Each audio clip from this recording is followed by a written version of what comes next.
بسم الله الرحمن الرحيم الحمد لله رب العالمين والصلاة والسلام على أشرف الأنبياء والمرسلين وعلى آله وأصحابه أجمعين ومن تبعهم بإحسان إلى يوم الدين أما بعد اپنے تمام بھائیوں کو اور اسی طرح تمام بہنوں بیٹیوں اور خواتین اسلام کو اس کلاس میں خوش آمدید کہتا ہوں۔ ہماری یہ کلاس پچھلے 5 دن سے چل رہی ہے۔ 26 اپریل کو ہم نے یہ کلاس شروع کی تھی اور اسے ہم نے خاص کیا ہے شیخ ابن باز رحمہ اللہ کی کتاب الدروس المہمہ لعامۃ الامہ کے لیے، جس کا معنی ہے کہ اس کتاب میں ہر مسلمان کے لیے جو اہم اسباق ہیں، امپورٹنٹ لیسنز ہیں اور جو بنیادی تعلیمات ہیں ہر مسلمان کے لیے، وہ تعلیمات اس کتاب کے اندر ذکر کی گئی ہیں۔ اس سلسلے میں شیخ ابن باز رحمہ اللہ نے اپنی اس کتاب کے اندر 17 اسباق ذکر کیے ہیں۔ 17 یا 18 اسباق ہیں۔ ان میں سے پہلا سبق جو ہے وہ سورۃ الفاتحہ اور آخری پارے کی آخری 16 چھوٹی سورتوں کے بارے میں ہے۔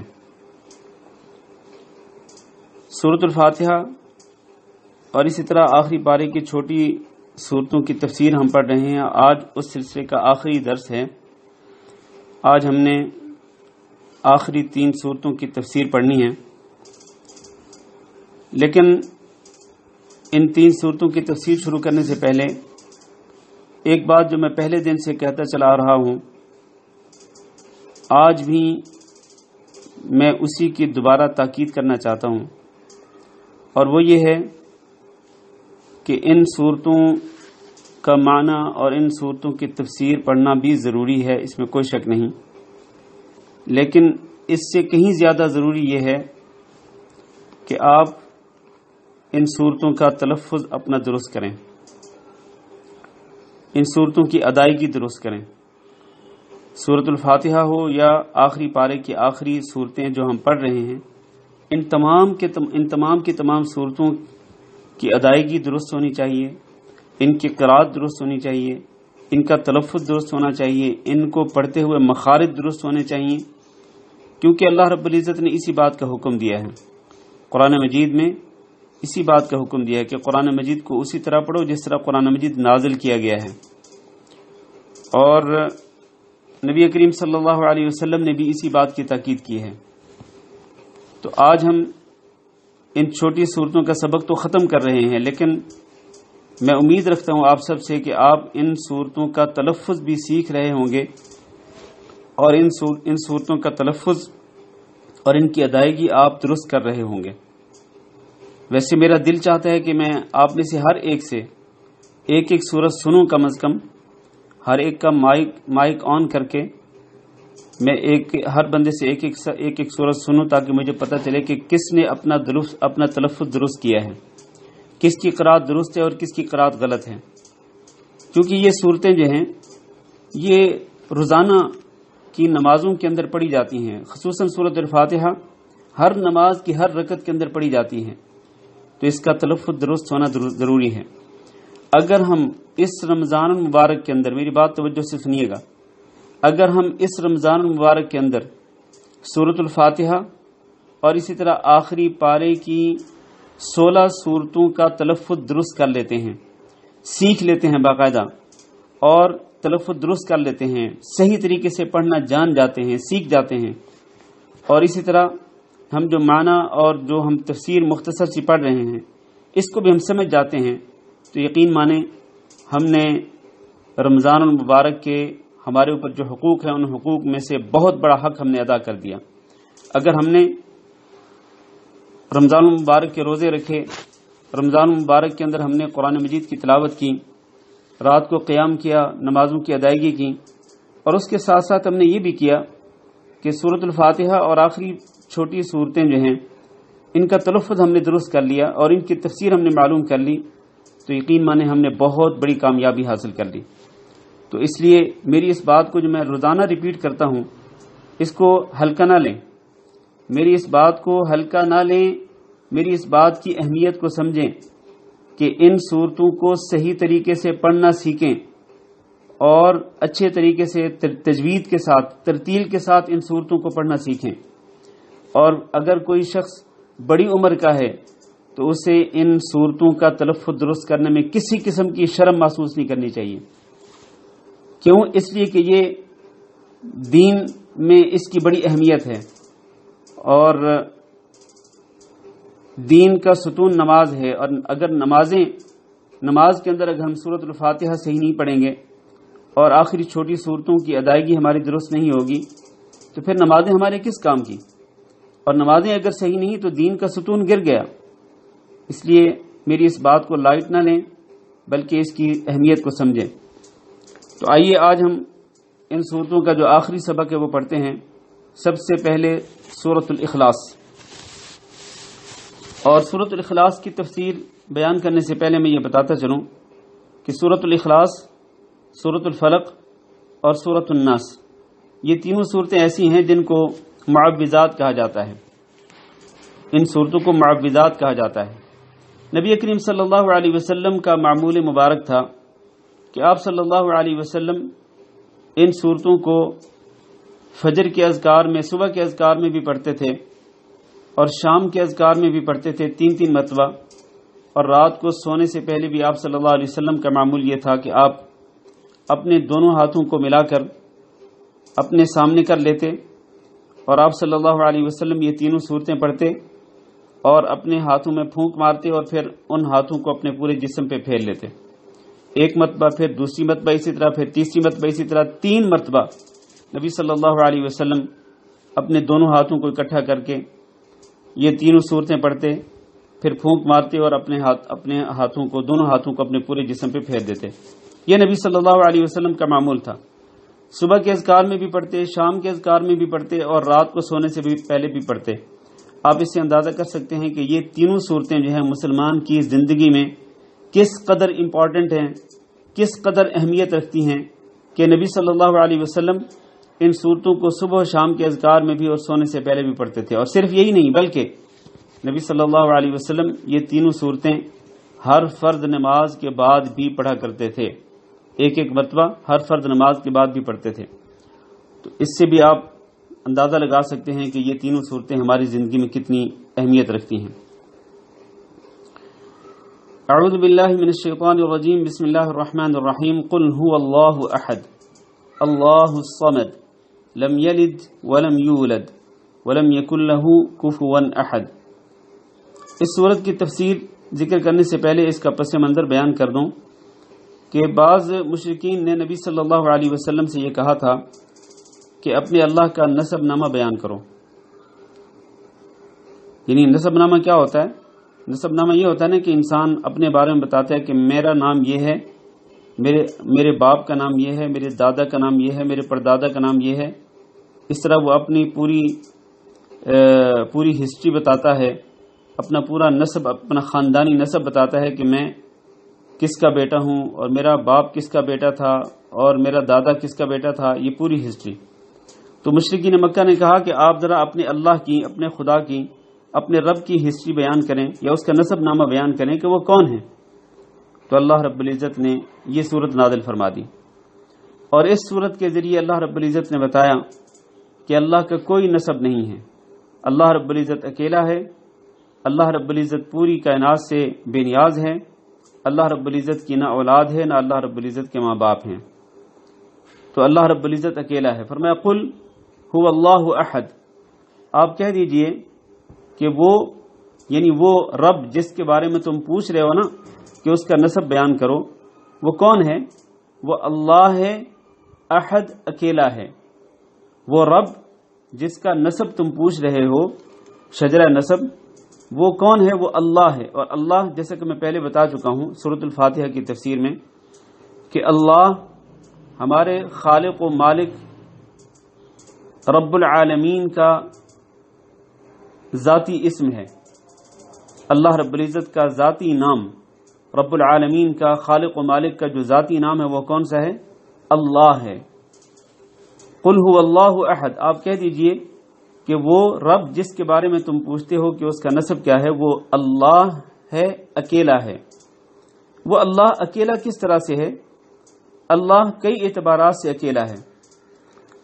پہلی بات یہ کہ اللہ اپنی ذات کے اعتبار سے اکیلا ہے، یعنی اللہ ایک ہی ذات ہے، اللہ دو نہیں، تین نہیں، یا اس سے زیادہ نہیں، بلکہ اکیلا اللہ ذاتی اعتبار سے اللہ اکیلا ہے۔ ایک بات، یعنی وہ اکیلی ذات ہے، اس کے ساتھ دوسری یا تیسری کوئی ذات نہیں۔ دوسری بات یہ کہ وہ اکیلا کس طرح ہے؟ اکیلا اس طرح ہے کہ وہ اکیلا ہی تمام کی تمام عبادات کا مستحق ہے، اور اس کی عبادات میں اس کا کوئی شریک نہیں ہے۔ اپنی الوہیت میں، اپنی معبودیت میں وہ اکیلا ہے، اور اس کی الوہیت میں اس کا کوئی شریک نہیں ہے۔ یہ دو معنی ہو گئے۔ تیسرا معنی یہ ہے کہ اللہ اکیلا اس طرح سے ہے کہ اس کو تقسیم نہیں کیا جا سکتا۔ جیسے کہ آپ جانتے ہیں کہ نصارہ کے ہاں، عیسائیوں کے ہاں اللہ تین چیزوں کا نام ہے، یا رب جس کو وہ رب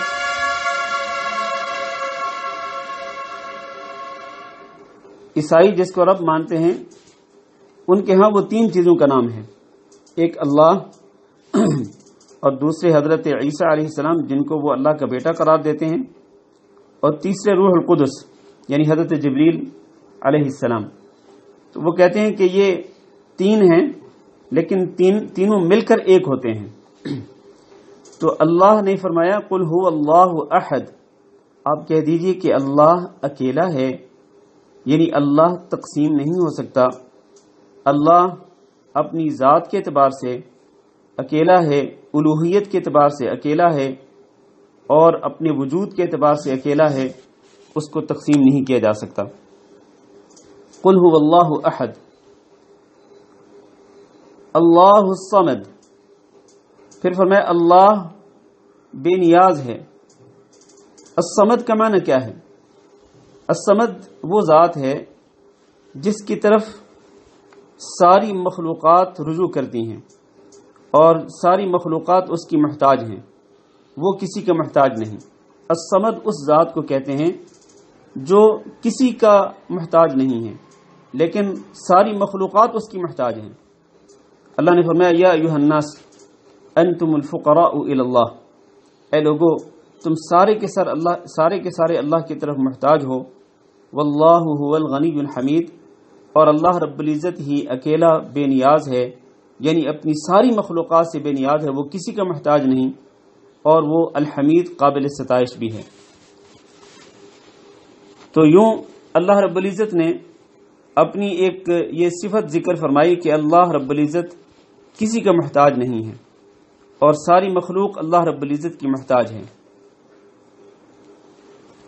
قل هو اللہ احد اللہ الصمد لم یلد، اس نے کسی کو نہیں جنا، یعنی اللہ رب العزت نے اپنی اولاد کی نفی کر دی کہ اس کی کوئی اولاد نہیں ہے۔ ولم یولد، اور وہ خود کسی سے جنا نہیں گیا، یعنی اس کے ماں باپ بھی نہیں ہیں، جس کا مطلب یہ ہے کہ اللہ رب العزت کی نہ تو اولاد ہے اور نہ ہی اللہ رب العزت کے ماں باپ ہیں۔ جہاں تک اولاد کا تعلق ہے تو اللہ تعالیٰ نے یہ نفی کر کے ان لوگوں کی تردید کر دی جو اللہ رب العزت کی اولاد مانتے ہیں۔ مثلا عیسائی یہ کہتے ہیں کہ عیسیٰ علیہ السلام اللہ کے بیٹے ہیں، یہودی یہ کہتے ہیں کہ عزیر علیہ السلام اللہ کے بیٹے ہیں، مشرکین مکہ یہ کہا کرتے تھے کہ یہ جو فرشتے ہیں یہ اللہ رب العزت کی بیٹیاں ہیں۔ تو اللہ تعالیٰ نے ان سب کا رد کر دیا، ان سب کے عقیدے کی نفی کر دی کہ اللہ کی کوئی اولاد نہیں ہے، اور بلکہ اللہ تعالیٰ نے قرآن مجید کے اندر یہ بھی ذکر فرمایا کہ اللہ رب العزت کی اولاد ہونے کا دعویٰ کرنا جو ہے یہ اللہ رب العزت کو گالی دینے کے برابر ہے۔ وقالوا اتخذ الرحمن ولدا لقد جئتم شيئا ادا تكاد السماوات يتفطرن منه، تم اتنی بڑی بات کرتے ہو اللہ کی اولاد کی بات کر کے، اللہ کے بارے میں یہ بات کر کے کہ اللہ کی اولاد ہے، تم اتنی بڑی بات کرتے ہو تكاد السماوات يتفطرن منه، کہ اس سے ہو سکتا ہے کہ آسمان پھٹ جائیں، وتنشق الارض، اور ہو سکتا ہے کہ زمین شق ہو جائے، زمین پھٹ جائے، وتخر الجبال هدا، اور ہو سکتا ہے کہ اس کی وجہ سے، اس بات کی سنگینی کی وجہ سے ہو سکتا ہے کہ پہاڑ بھی ریزہ ریزہ ہو جائیں۔ تو اللہ رب العزت کی کوئی اولاد نہیں ہے، اللہ رب العزت اولاد سے پاک ہے۔ اولاد تو اس کی ہوتی ہے جس کی بیوی ہو۔ اب دیکھیں نا، اللہ تعالیٰ نے ہی فرمایا قرآن مجید کے اندر، اَنَّا يَكُونُ لَهُ وَلَدْ وَلَمْ تَكُنْ لَهُ صَاحِبَةٌ، اللہ کی اولاد کیسے ہو سکتی ہے جبکہ اللہ کی تو بیوی ہی نہیں ہے۔ اللہ تعالیٰ بیویوں کی ضرورت سے پاک ہے، اولاد کی ضرورت سے اللہ تعالیٰ پاک ہے۔ اللہ تعالیٰ نہ اولاد کا محتاج ہے اور نہ ہی بیوی کا محتاج ہے۔ اللہ رب العزت کو کسی قسم کے احتیاج نہیں ہے، اس لیے پہلے فرمایا اللہ الصمد، اللہ تعالیٰ پوری کائنات سے بے نیاز ہے، وہ کسی کا محتاج نہیں، ساری کائنات اس کی محتاج ہے۔ ولم یولد، اور اللہ رب العزت کے ماں باپ بھی نہیں ہیں۔ ولم یکن لہ کفوا احد، اور یہ جو اللہ نے فرمایا نا لم یلد ولم یولد، کہ اس کی اولاد نہیں، اس کے ماں باپ نہیں، تو یہ اللہ تعالیٰ نے اصل میں مشرکین کی اس بات کا جواب دیا ہے کہ جب انہوں نے کہا تھا کہ رب کا نسب نامہ بیان کرو، اللہ نے فرمایا اللہ تعالیٰ کا نسب کیا ہونا ہے؟ نہ اللہ کی اولاد ہے، نہ اللہ کے ماں باپ ہیں، اللہ تو اکیلا ہے اور وہ ساری کائنات سے غنی ہے، مستغنی ہے اور بے نیاز ہے۔ اور پھر ولم یکن لہ کفوا احد، اور اس کے لیے کبھی بھی کوئی ایک بھی اس جیسا نہیں رہا۔ ولم یکن لہ کفوا احد، اللہ رب العزت جیسا، اللہ کا ہمسر، اللہ کا ہم مثل، اللہ کا جوڑ، اللہ کا برابر کبھی بھی نہیں رہا۔ شروع سے اللہ رب العزت اکیلا ہے، شروع سے اللہ رب العزت اکیلا اپنی کائنات کے نظام کو چلا رہا ہے اور اپنی مخلوقات کی حاجتوں کو پورا کر رہا ہے اور اپنی کائنات کی مشکلات کو دور کر رہا ہے۔ وہی اکیلا غوث ہے، وہی اکیلا داتا ہے، وہی اکیلا بگڑی بنانے والا ہے، وہی اکیلا فریاد رسی کرنے والا ہے، وہی اکیلا مشکلیں ٹالنے والا ہے۔ اس جیسا کبھی بھی کوئی نہیں رہا، اس جیسا، اس کے برابر، اس کا جوڑ، اور نہ ہی اس جیسا کبھی کوئی ہوگا، نہ کبھی کوئی رہا ہے اور نہ کبھی کوئی ہوگا۔ تو اس صورت میں اللہ رب العزت نے اپنی صفت بیان فرمائی ہے، اپنی عظیم صفات کا ذکر فرمایا ہے۔ اور پھر یہ جو سورۃ الاخلاص ہے میرے بھائیوں اور میری بہنوں اور بیٹیوں، یہ سورۃ الاخلاص بہت ہی عظیم سورت ہے۔ نبی کریم صلی اللہ علیہ وسلم نے سورۃ الاخلاص کو ثلث القرآن قرار دیا ہے۔ ثلث القرآن سے مراد قرآن کا تیسرا حصہ، یعنی قرآن کے 10 پاروں کے برابر یہ اکیلی سورۃ الاخلاص ہے۔ اس کے فضائل میں کئی احادیث وارد ہیں۔ ان احادیث میں سے ایک حدیث یہ بھی ہے کہ نبی صلی اللہ علیہ وسلم نے ایک لشکر بھیجا، جس شخص کو اس کا امیر بنا کے بھیجا تھا، تو وہ جب تک لشکر کا امیر رہا تو وہ اپنے لشکر کو نمازیں پڑھاتا تھا، اور نماز کے اندر جب وہ جہری آواز سے قرات کرتا تھا، اونچی آواز سے، مغرب، عشاء اور فجر میں، تو سورۃ الفاتحہ کے بعد وہ کوئی اور سورت پڑھتا اور پھر آخر میں سورۃ الاخلاص پڑھتا، یعنی ہر قرات کا اختتام سورۃ الاخلاص پہ کرتا تھا۔ تو جب یہ لشکر واپس آیا تو انہوں نے، ان لوگوں نے نبی صلی اللہ علیہ وسلم کو بتلایا کہ آپ کا یہ جو امیر ہے، آپ نے جس کو امیر بنایا تھا، یہ نمازوں کے اندر قرات اس طرح سے کرتا تھا کہ پہلے کوئی اور سورت اور پھر آخر میں سورۃ الاخلاص پڑھتا تھا، ہر رکعت کے اندر، ہر وہ رکعت جس کے اندر قرات جاری ہوتی ہے۔ تو نبی صلی اللہ علیہ وسلم نے پوچھا کہ اس سے پوچھو کہ وہ اس طرح کیوں کرتا ہے، وہ اس طرح کیوں کرتا رہا۔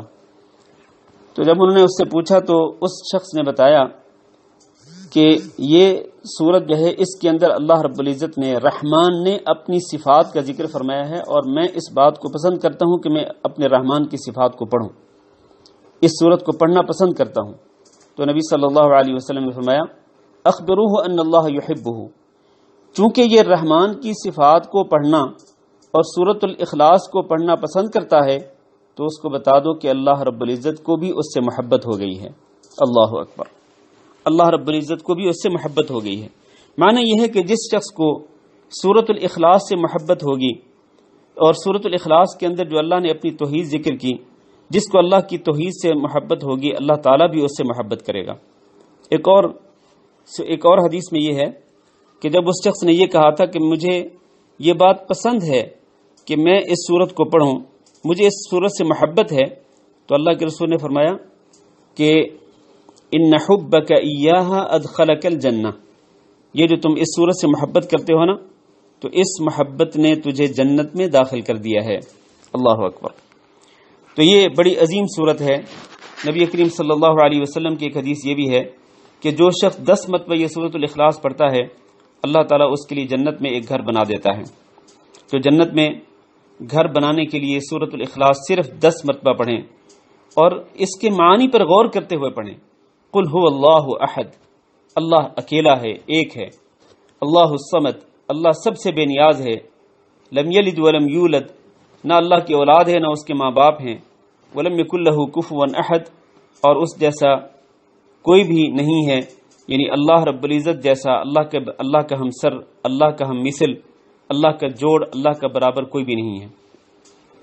تو ان معانی کے اندر غور کرتے ہوئے 10 مرتبہ، صرف 10 مرتبہ سورۃ الاخلاص پڑھیں، اور 10 مرتبہ سورۃ الاخلاص پڑھنے پہ آپ کو زیادہ سے زیادہ 2 منٹ چاہیے۔ 2 منٹ یہ سورۃ الاخلاص توجہ کے ساتھ پڑھیں، اللہ رب العزت آپ کے لیے جنت میں ایک گھر بنا دے گا۔ چلیں آگے چلتے ہیں۔ سورۃ الفلق۔ سورۃ الفلق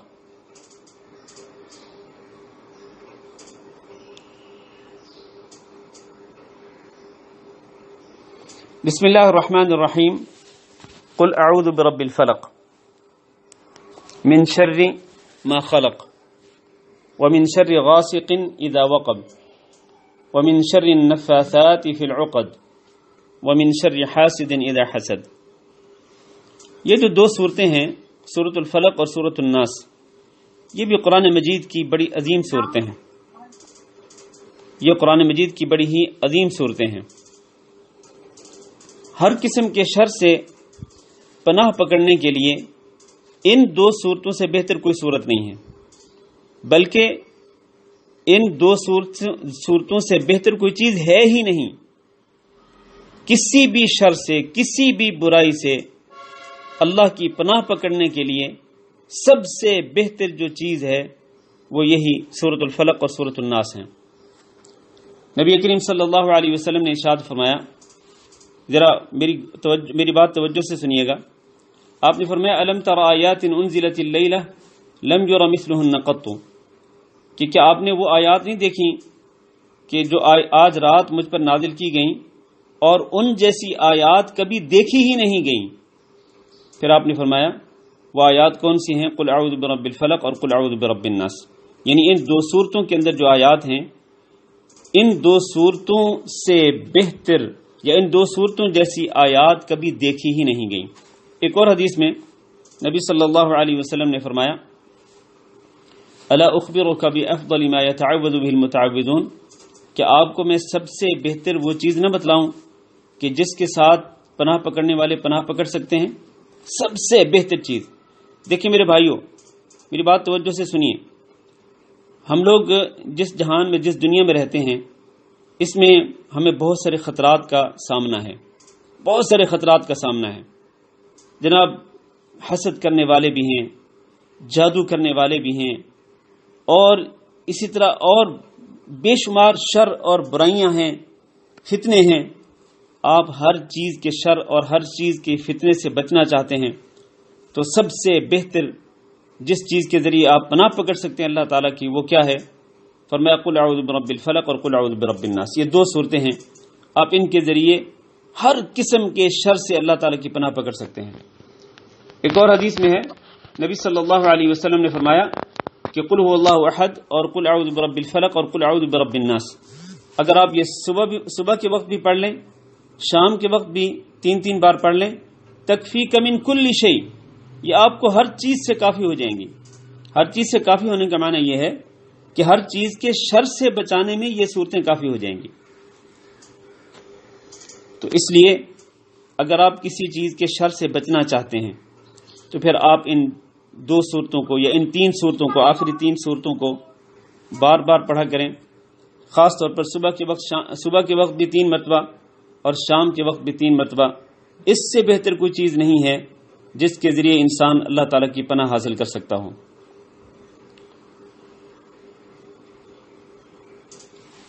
چلیں اب ان صورتوں کی تفسیر پڑھتے ہیں۔ بسم اللہ الرحمن الرحیم، قل اعوذ برب الفلق، آپ کہہ دیجئے میں پناہ پکڑتا ہوں برب الفلق، صبح کے رب کی۔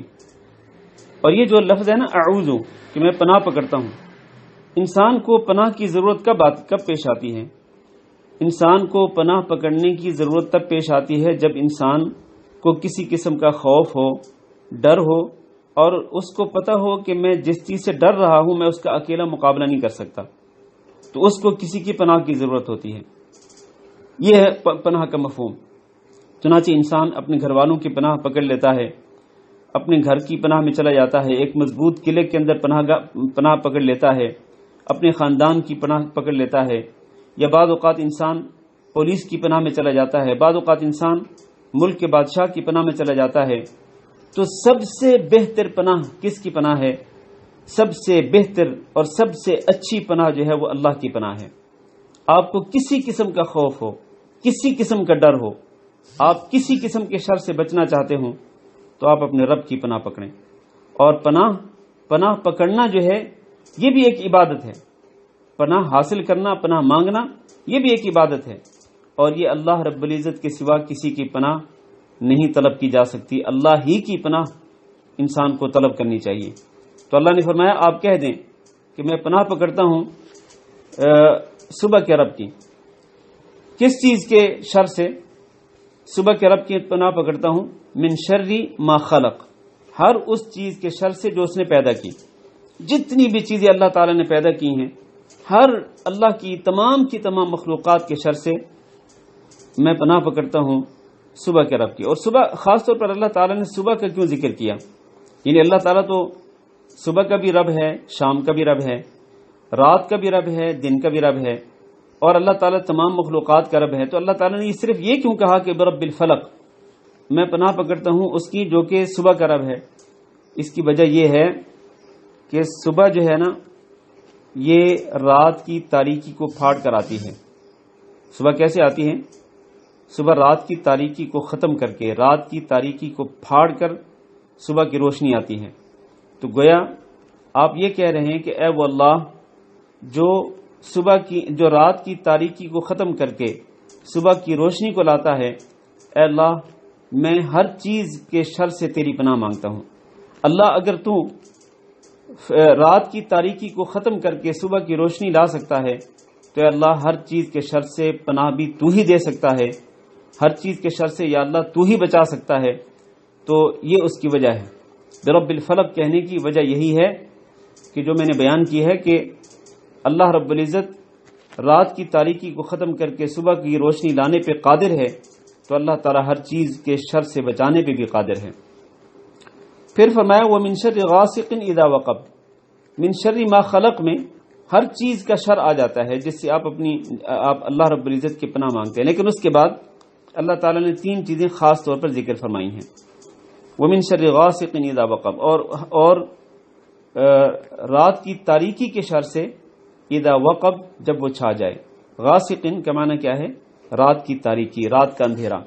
رات کے اندھیرے کے شر سے بھی اللہ میں پناہ مانگتا ہوں اذا وقب، جب رات کا اندھیرا چھا جائے۔ تو رات کے اندھیرے میں کون سا شر ہوتا ہے؟ میرے بھائیوں، رات کے اندھیرے میں بہت سارا شر ہوتا ہے۔ آپ کو پتہ ہے کہ جو مجرم پیشہ لوگ ہوتے ہیں نا، ڈاکو، چور، زانی، قاتل، ان میں سے زیادہ تر لوگ جو ہیں وہ دن کو رات کے آنے کا انتظار کرتے ہیں، رات کے آنے کے انتظار کرتے ہوئے رات کے لیے پلاننگ کرتے ہیں کہ آج رات ہم نے نعوذ باللہ ہم نے فلاں جگہ پہ ڈاکہ زنی کرنی ہے، فلاں جگہ سے چوری کرنی ہے، فلاں جگہ پہ قتل کرنا ہے، فلاں جگہ پہ اللہ معاف کرے زنا کرنا ہے، بدکاری کرنی ہے۔ تو یہ مجرم پیشہ لوگ جو ہیں یہ رات کے وقت نکلتے ہیں، رات کی تاریکی میں نکلتے ہیں۔ تو آپ ان تمام مجرم پیشہ لوگوں سے اللہ کی پناہ مانگتے ہیں۔ اسی طرح آپ جانتے ہیں کہ خطرناک جانور بھی رات کی تاریکی میں نکلتے ہیں، جیسے چیتا ہے، شیر ہے، وغیرہ وغیرہ۔ اسی طرح رات کی تاریکی میں ہی حشرات الارض نکلتے ہیں، جیسے سانپ ہیں، بچھو ہیں، وغیرہ وغیرہ، یہ بھی رات کی تاریکی میں نکلتے ہیں۔ اور تو اور آپ دیکھیں یہ جو مچھر ہیں، یہ بھی رات کی تاریکی میں، رات کے اندھیرے میں آتے ہیں، کھٹمل بھی رات کی تاریکی میں آتے ہیں، اور پھر بہت سارے جراثیم جو ہیں وہ رات کی تاریکی میں پیدا ہوتے ہیں اور دن کی روشنی میں ختم ہو جاتے ہیں۔ تو آپ گویا کہ رات کی تاریکی میں جتنے بھی شر ہیں، جس قسم کی بھی بری چیزیں ہو سکتی ہیں، آپ تمام کی تمام چیزوں سے اللہ کی پناہ مانگتے ہیں۔ یہ وجہ ہے کہ جب رات کی تاریکی چھاتی ہے نا، تو اللہ کے نبی صلی اللہ علیہ وسلم نے فرمایا کہ تم اپنے بچوں کو گھر کے اندر روک لیا کرو، کیونکہ جب رات کی تاریکی چھانے لگتی ہے تو شیطان بھی باہر نکلتے ہیں، اور شیطان باہر نکل کر باہر کھیلنے والے بچوں کو تنگ کرتے ہیں، ان کو نقصان پہنچاتے ہیں۔ اس لیے اللہ کے نبی نے فرمایا رات کی تاریکی شروع ہونے لگے تو اپنے بچوں کو گھر میں روک لیا کرو۔ اچھا جی، وَمِن شَرِّ النَّفَّاثَاتِ فِي الْعُقَدِ، اور اسی طرح گرہوں کے اندر پھونکنے والیوں کے شر سے بھی۔ النفاثات کا معنی ہے پھونکنے والیاں، فی العقد گرہوں میں، چونکہ زیادہ تر گرہوں میں پھونکے مار کر جادو کا عمل زیادہ تر عورتیں کرتی ہیں، اس لیے یہاں پر نفاثات کہا گیا ہے، پھونکنے والیاں، ورنہ اس سے تمام مرد بھی مراد ہیں، عورتیں بھی مراد ہیں، سب لوگ مراد ہیں، جو بھی گرہوں کے اندر پھونک کر جادو کا عمل کرتے ہیں ان کے شر سے اے اللہ میں تیری پناہ مانگتا ہوں۔ اس سے یہ بھی ثابت ہوتا ہے کہ جادو کی تاثیر ہوتی ہے۔ اصل میں جادوگر کیا کرتے ہیں، چاہے وہ مرد ہوں چاہے عورتیں ہوں، وہ جس پر جادو کرنا چاہتے ہیں نا تو اس کے بال لیتے ہیں یا اس کی کوئی اور چیز لیتے ہیں، پھر اس پر وہ جادو کے منتر پڑھنا شروع کرتے ہیں، پڑھتے ہوئے پھر وہ گانٹھیں لگاتے ہیں، گرہیں لگاتے ہیں، اسی طرح پھر وہ کچھ گرہیں لگانے کے بعد وہ اس پر جادو کر دیتے ہیں۔ اگر اللہ تعالیٰ کا حکم ہو، اگر اللہ تعالیٰ چاہے تو پھر اس جادو کا اثر اس شخص پہ ہو جاتا ہے۔ تو وَمِن شَرِّ النَّفَّاثَاتِ فِي الْعُقَدِ، تو اس سے یہ ثابت ہوتا ہے کہ جادو کی تاثیر ہوتی ہے، ورنہ اگر جادو کی تاثیر نہ ہوتی تو اس سے پناہ مانگنے کی ضرورت کیا تھی آخر۔ اور آپ کو معلوم ہے کہ خود نبی صلی اللہ علیہ وسلم پر بھی جادو کا اثر ہوا تھا، تو کسی بھی شخص پہ اللہ کے حکم کے ساتھ جادو کا اثر کسی بھی شخص پہ ہو سکتا ہے۔ کیا آپ لوگ میری آواز سن رہے ہیں؟ کیا میری آواز آپ حضرات تک پہنچ رہی ہے؟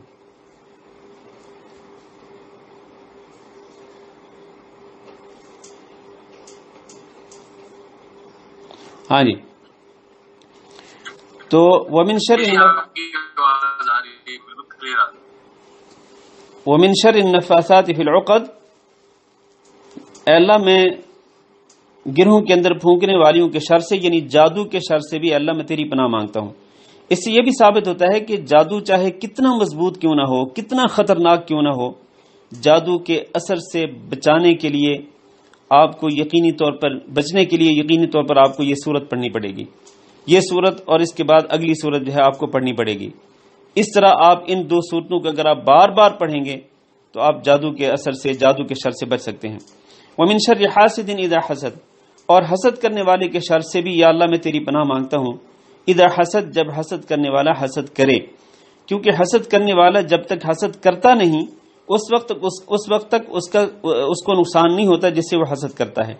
اس لیے اللہ تعالیٰ نے فرمایا کہ حسد کرنے والے کے شر سے بھی اے اللہ میں پناہ مانگتا ہوں جب وہ حسد کرے، یعنی جب حسد کرنے والا حسد کرے گا تب اس کا، اگر اللہ چاہے گا تو اس کا نقصان ہو سکتا ہے اس شخص کو جس سے وہ حسد کرتا ہوگا۔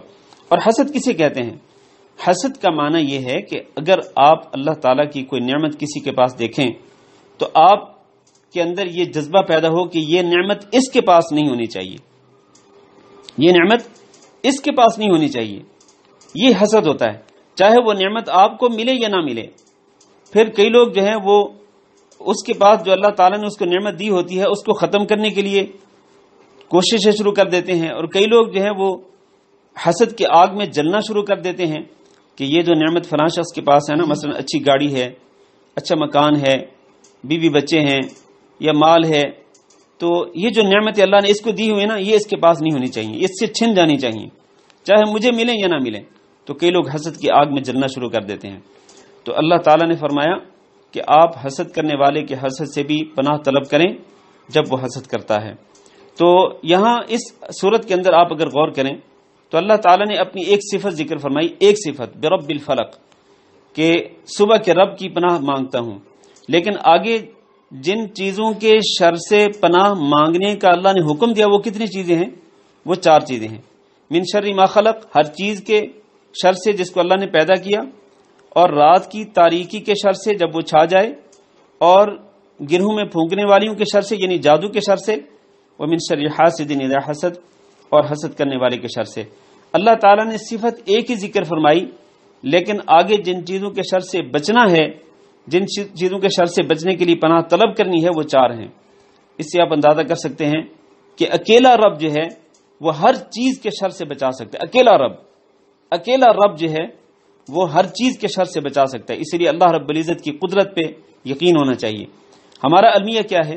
ہمارا المیہ یہ ہے، کمزور ایمان والے لوگوں کا المیہ یہ ہے کہ وہ جناب جب ان کو اللہ تعالیٰ نہ کرے، جب ان پر کوئی مصیبت آ جائے، اللہ نہ کرے کوئی جادو ہو جائے، اللہ نہ کرے کسی حسد کا شکار ہو جائیں، نظر بد کا شکار ہو جائیں، تو بھاگتے ہیں فوراً پیر صاحب کے پاس کہ پیر صاحب یہ جادو ہو گیا، حسد ہو گیا، نظر بد لگ گئی، ہمارا کاروبار تباہ ہو گیا، یہ ہو گیا، وہ ہو گیا۔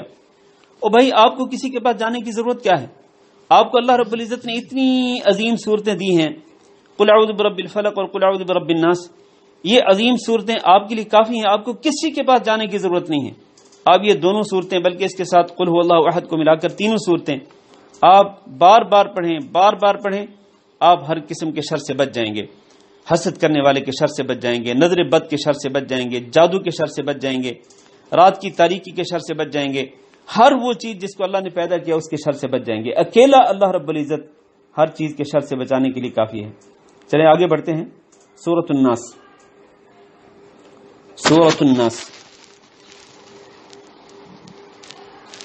ہاں جی، بسم اللہ الرحمن الرحیم۔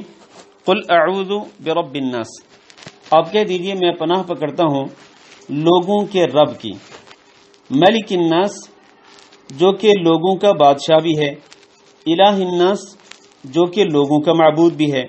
اب یہاں آپ ذرا غور کریں، اللہ تعالیٰ نے اپنی یہاں پر 3 صفات ذکر فرمائی۔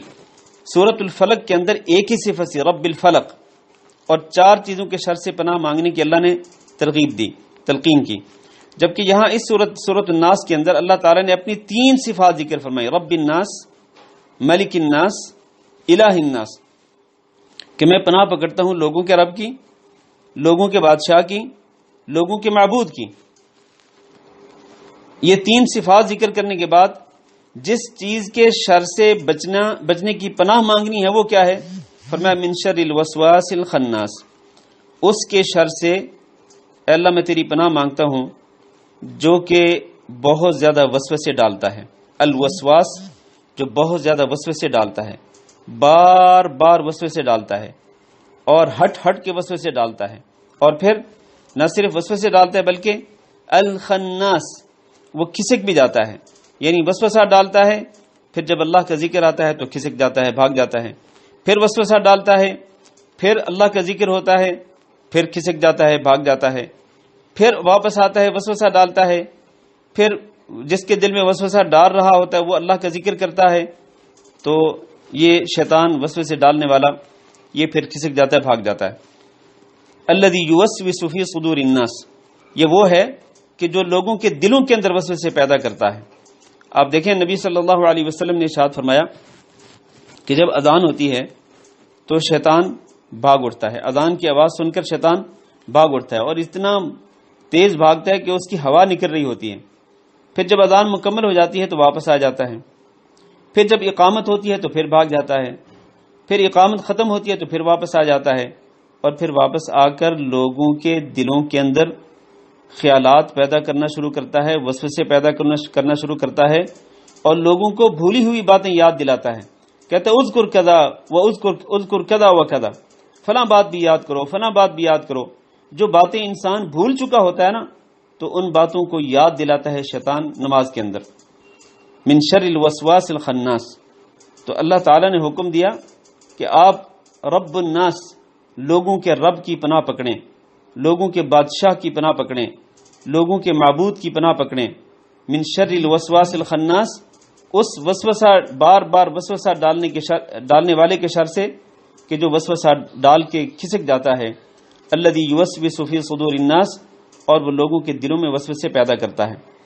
آپ اس سے اندازہ یہ بھی کر سکتے ہیں کہ شیطان کا وسوسہ جو ہے وہ کس قدر خطرناک ہے کہ اس کے وسوسے سے پناہ پکڑنے کے لیے اللہ تعالیٰ نے اپنی 3 صفات ذکر فرمائی ہیں، رب الناس، ملک الناس، الہ الناس، لوگوں کا رب، لوگوں کا بادشاہ، لوگوں کا معبود۔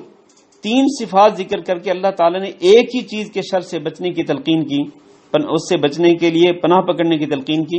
وہ چیز کیا ہے؟ وہ ہے شیطان کا وسوسہ۔ اس سے آپ اندازہ کر سکتے ہیں کہ شیطان کا وسوسہ کس قدر خطرناک ہے۔ آپ اگر غور کریں نا تو دنیا کے اندر جتنی برائیاں ہیں، سب کی سب برائیاں جو ہیں ان کی جڑ شیطان کا وسوسہ ہوتا ہے۔ چنانچہ شیطان وسوسہ پیدا کرتا ہے اور اس کے وسوسے کی بنا پر انسان جو ہے وہ شرک کرنا شروع کر دیتا ہے، جو سب سے بڑا گناہ ہے۔ شیطان وسوسہ پیدا کرتا ہے اور انسان غیر اللہ کو جو کہ قبر کے اندر دفن ہے اس کے بارے میں یہ عقیدہ رکھنا شروع کر دیتا ہے کہ یہاں سے بھی کچھ ملتا ہے، یہاں سے بھی امیدیں پوری ہوتی ہیں، یہاں سے بھی حاجتیں پوری ہوتی ہیں، یہاں سے مشکلیں ٹلتی ہیں۔ تو وہ پھر وسوسہ ڈالتا ہے انسانوں کے دلوں کے اندر، پھر انسان قبر والوں پر توکل کرنا شروع کر دیتے ہیں، بھروسہ کرنا شروع کر دیتے ہیں، اور پھر ان کو داتا سمجھتے ہیں، غوث سمجھتے ہیں، بگڑی بنانے والا، فریاد رسی کرنے والا سمجھتے ہیں۔ تو اس پورے شرک کی جو بیس ہے اس کی بنیاد کیا ہے؟ شیطان کا وسوسہ ہے۔ اسی طرح باقی جتنی برائیاں ہیں، یہ شرک تو میں نے آپ کو صرف مثال کے طور پر ذکر کیا نا، ورنہ جتنی بھی برائیاں ہیں، زنا بدکاری ہو اس کی بیس بھی وسوسہ ہے، چوری ڈاکہ زنی ہو اس کی بیس بھی وسوسہ ہے، اسی طرح جتنی اور برائیاں ہیں، بدعت ہے اور بدعات کی محبت ہے، جتنی بھی برائیاں ہیں تمام کی تمام برائیوں کی جڑ شیطان کا وسوسہ ہے۔ تو اس کے وسوسے سے اللہ تعالیٰ نے پناہ پکڑنے کی تلقین کی ہے کہ اپنے رب کی پناہ پکڑو۔ اور پھر یہ وسوسہ ڈالنے والے صرف شیطانوں میں سے نہیں ہوتے بلکہ من الجنتی، جنوں میں سے بھی ہوتے ہیں، والناس، اور لوگوں میں سے بھی ہوتے ہیں۔ وسوسہ ڈالنے والے جنوں میں سے بھی ہوتے ہیں۔ شیطان جو ہے یہ جنوں میں سے ہے، کان من الجن، شیطان جنوں میں سے ہے۔ تو شیطان بھی وسوسہ ڈالتا ہے اور لوگ بھی وسوسہ ڈالتے ہیں۔ لوگ بھی لوگوں کو وسوسے ڈال کر ان کو گمراہ کرنے کی کوشش کرتے ہیں، مختلف طریقوں سے وہ وسوسے پیدا کرتے ہیں، خیالات ڈالنے کی کوشش کرتے ہیں، لوگوں کو گمراہ کرنے کی کوشش کرتے ہیں۔ تو اللہ تعالیٰ نے اس صورت کے اندر اس بات کی تلقین کی ہے کہ آپ اپنے رب کی، جو لوگوں کا رب ہے، لوگوں کا بادشاہ ہے، لوگوں کا معبود برحق ہے، آپ اس کی پناہ پکڑیں اس وسوسہ ڈالنے والے کے شر سے، جو بار بار وسوسہ ڈالتا ہے، پھر اللہ کا ذکر آتا ہے تو وہ کھسک جاتا ہے اور وہ لوگوں کے دلوں میں وسوسے پیدا کرتا ہے، اور وسوسے پیدا کرنے والے جنوں میں سے بھی ہوتے ہیں شیطان، اور لوگوں میں سے بھی ہوتے ہیں۔ تو ہر قسم کی جتنے بھی وسوسہ ڈالنے والی چیزیں ہیں ان سے اللہ کی پناہ مانگتے ہیں۔ تو یہ جو 2 صورتیں ہیں، جس طرح میں نے پہلے بھی بیان کیا، قل اعوذ برب الفلق اور قل اعوذ برب الناس، یہ دونوں بہترین چیزیں ہیں ہر قسم کے شر سے پناہ پکڑنے کے لیے، اس لیے ان صورتوں کو بار بار پڑھنا چاہیے۔ میں آخر میں، یہ ہمارا پہلا سبق ختم ہوا، آخر میں ایک بار پھر آپ کو دوبارہ یاد دلانا چاہتا ہوں، میرے بھائیوں اور میری ماں اور بہنوں، اللہ کے لیے ان صورتوں کو صحیح طریقے سے پڑھنا سیکھیں۔ سورۃ الفاتحہ سمیت قرآن کی آخری 16 صورتوں کو، اذا زلزلت سے لے کر والناس تک، ان صورتوں کو صحیح طریقے سے پڑھنا سیکھیں، تجوید کے ساتھ پڑھنا سیکھیں، اور ان کا تلفظ اپنا درست کریں، اور اپنی ان صورتوں کو پڑھتے ہوئے ادائیگی درست کریں، تاکہ آپ قرآن مجید کی ان صورتوں کو، جن کو آپ نماز کے اندر بار بار پڑھتے ہیں، ان کو صحیح پڑھ سکیں، اور پھر آپ کی نمازیں بھی درست ہوں۔ ورنہ اگر آپ یہ صورتیں صحیح نہیں پڑھیں گے، خصوصاً سورۃ الفاتحہ اگر آپ صحیح نہیں پڑھیں گے تو آپ کی نماز بھی کسی کام کی نہیں ہوگی، اور یقین مانے اگر نماز آپ کی کسی کام کی نہیں ہے تو پھر آپ خود اندازہ لگا سکتے ہیں کہ آپ کی اپنی حیثیت کیا باقی رہ جاتی ہے۔ کوئی حیثیت باقی نہیں رہتی اگر انسان دین کے ایک ستون کو گرا دے۔ تو اللہ تعالیٰ سے دعا کرتے ہیں کہ اللہ رب العزت ہمیں ان صورتوں کو صحیح طریقے سے پڑھنے کی توفیق دے، اور اللہ رب العزت ان صورتوں کا معنی اور ان صورتوں کی تفسیر بھی ہمیں سیکھنے کی اور پڑھنے کی، اور اسی طرح ان پر عمل کرنے کی توفیق دے۔ یہ طیب علی فیضان صاحب پوچھتے ہیں کہ سورۃ الناس اور سورۃ الفلق کو معوذتین کیوں کہا جاتا ہے؟ جی اس کی وجہ میں بیان کر چکا ہوں. معوذ یا معوذہ کا معنی ہوتا ہے پناہ دینے والی. معوذ کا معنی پناہ دینے والا، معوذہ کا معنی ہے پناہ دینے والی. ان دو صورتوں کو معوذتین کیوں کہا جاتا ہے؟ کیونکہ یہ دو صورتیں ہیں نا، تو یہ مثنیٰ تثنیہ ہے. معوذہ کا تثنیہ ہے معوذتین، تو ان کو معوذتین کیوں کہا جاتا ہے؟ کیونکہ یہ پناہ دینے والی ہیں اللہ کے حکم سے. جب آپ ان دو صورتوں کو پڑھیں گے تو یہ دونوں صورتیں آپ کو اللہ کی پناہ میں دے دیں گی، ہر قسم کے شر سے آپ کو اللہ کی پناہ میں دے دیں گی، اس لیے ان صورتوں کو معوذتین کہا جاتا ہے. اچھا جی، کچھ سسٹر پوچھ رہی ہیں کہ کل چھٹی ہوگی کیونکہ جمعہ ہے. او ہو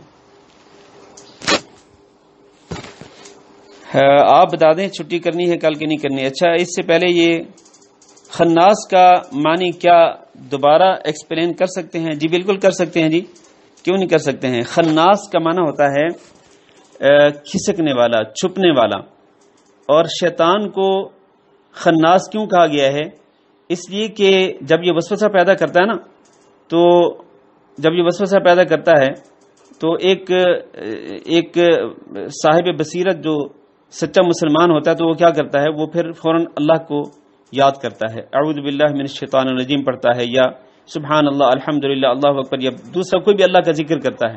تو جیسے ہی وہ اللہ کا ذکر کرتا ہے نا، تو فوراً یہ کیا کرتا ہے؟ یہ کھسک جاتا ہے، یہ پھر چھپ جاتا ہے. تو اس لیے اس کو کہا گیا الخناس، کہ یہ وسوسے پیدا کر کے پھر یہ کھسک جاتا ہے، چھپ جاتا ہے.